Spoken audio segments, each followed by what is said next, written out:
Siamo ovviamente i primi e di questo motivo di orgoglio mi auguro che altri tanti colleghi possano affrontare come stiamo affrontando noi a Trissino questo tipo di progetto che non vuole assolutamente essere un progetto politico, ma assolutamente un progetto di approfondimento e di far conoscere le nostre radici, le nostre tradizioni ai nostri ragazzi, la cosa più importante. Traspare tutto l'orgoglio del primo cittadino di Trissino all'indomani della prima lezione di dialetto veneto impartita a 111 studenti delle medie Fogazzaro.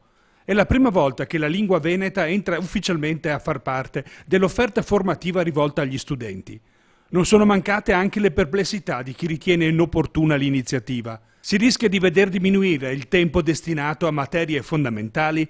Assolutamente no, le nostre materie previste dal programma ministeriale, quali l'italiano, l'inglese, la lingua straniera, la matematica, sono assolutamente garantite nei termini e negli orari previsti. Le lezioni tenute da insegnanti provenienti dall'Accademia della Bona Creanza di Vicenza hanno fin da subito incuriosito e interessato i ragazzi, ma non solo. I professori so che erano felici, infatti all'inizio dovevano essere 2 classi, ma in realtà poi sono state 5, quindi questo a riprova che il progetto è un progetto valido, serio e che va ovviamente nella direzione dei nostri ragazzi.